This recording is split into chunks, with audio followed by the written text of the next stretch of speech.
प्रिय मित्रों, नमस्कार। हमारे नवनिर्मित YouTube चैनल एस्ट्रोकॉम में आपका स्वागत है। के बारे में कहा जाता है कि क्षणे रुष्टा क्षणे तुष्टा रुष्टा टुष्टा क्षणे क्षणा।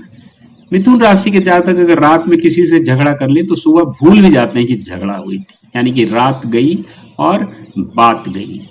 मिथुन राशि ऐसे तो बहुत अच्छे संचारक होते हैं, उनका लिखित और मौखिक, लेकिन अगर बुध की स्थिति अच्छी नहीं है, बुध यदि पाप ग्रहों से दृष्ट है या पाप ग्रह के साथ बैठा है या पाप कत्री योग में है या काल सर्प दोष योग से घिरा है तो बुध की स्थिति खराब हो जाती है। तो वैसी स्थिति में उसके संचार तो तीव्र होंगे, लेकिन मधुरता के जगह प्रखरता और दृश्यता देखने को मिल सकती है।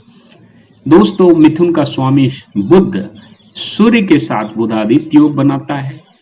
वह शुक्र के साथ लक्ष्मी नारायण योग यानी कि धन आगमन। बुधादित्य योग मतलब उसकी वाणी में प्रखरता और तो यशस्विता आ जाती है।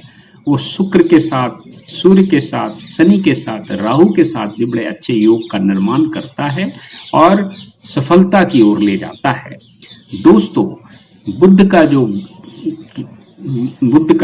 अगर कुंडली में खराब हो या मिथुन राशि बुध की स्थिति अच्छी नहीं हो या कुंडली अच्छी नहीं हो तो उसके कुछ उपाय भी किए जाते हैं। जैसे सबसे पहले किसी का संचार खराब है तो उसका पहले हम पर्सनालिटी ट्रीटमेंट करते हैं, प्लैनेटरी ट्रीटमेंट बाद में करते हैं। पर्सनालिटी ट्रीटमेंट का मतलब उसका व्यक्तित्व उपचार करते हैं। जैसे किसी का कम्युनिकेशन खराब है तो कम्युनिकेशन का प्रैक्टिस करे, वो 7 C's का पालन करे, वो मिरर के सामने जाकर के उसको प्रैक्टिस करे, उस भाषा को अधिक से अधिक बोले, उस भाषा को अधिक से अधिक लिखे, उस भाषा में अधिक से अधिक सोचे, उस भाषा को अधिक से अधिक सुने, मीडिया पर सुने, अच्छे अच्छे लोगों की स्पीच को सुने। तो इससे भी उसकी संचार क्षमता बढ़ने लगती है, क्योंकि कहते हैं करत करत अभ्यास से जड़मति हो सुजान। तो दोस्तों, इसको कहते हैं पर्सनालिटी ट्रीटमेंट। जब पर्सनालिटी ट्रीटमेंट से बात नहीं बनती है तब हम उसके लिए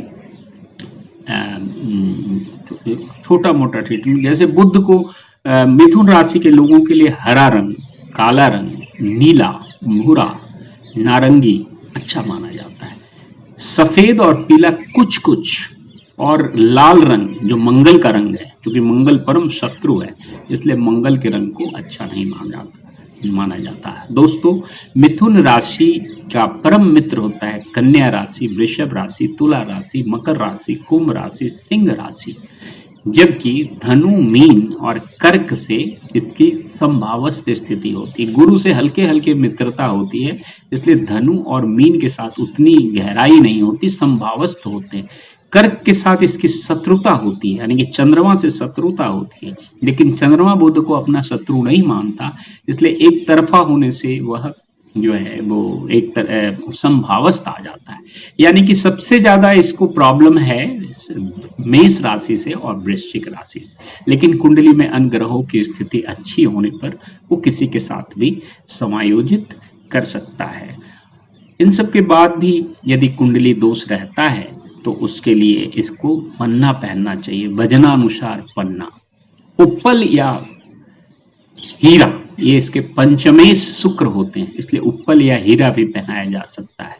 और इसके भाग्येश शनि होते हैं, इसलिए इसको नीलम भी पहनाया जा सकता है। लेकिन हीरा पहनाने से, यानी कि पंचमेश का ट्रीटमेंट करने से कई बार द्वादश भाव एक्टिवेट हो जाता है, जो एक दुष्स्थान कहा जाता है।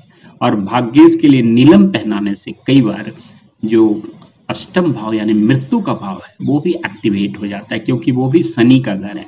इसलिए नीलम को पहनाने के लिए या हीरा या उप्पल को पहनाने के लिए बहुत विचार करना होता है, विशेषज्ञ से दिखाना आवश्यक है। परंतु मिथुन राशि या लग्न के लोग पन्ना तो पहन ही सकते हैं, अगर जरा थोड़ा उसमें ज्यादा डिबेट कुछ नहीं, सीधा पन्ना पहन सकते हैं। लेकिन उसमें भी देखिए, पन्ना एक दवा की तरह है, अगर बिना दवा के आप ठीक हो जाते हैं तो दवा की जरूरत नहीं है। अगर आप व्यायाम से ठीक हो रहे हैं, मतलब जो पर्सनालिटी ट्रीटमेंट हमने बताया, या रंगों का, या गणपति की आराधना करने से भी मिथुन राशि की कुंडली काफी ठीक हो जाती है। तो अगर इससे आप ठीक हो जाते हैं तो अनावश्यक रूप से कोई स्टोन्स पहनने की जरूरत नहीं। लेकिन स्थिति ज्यादा गड़बड़ हो तब हम वजनानुसार पन्ना धारण कर सकते हैं, उत्पल उसके कुंडली के अनुसार उत्पल हीरा या नीलम धारण कर सकते हैं।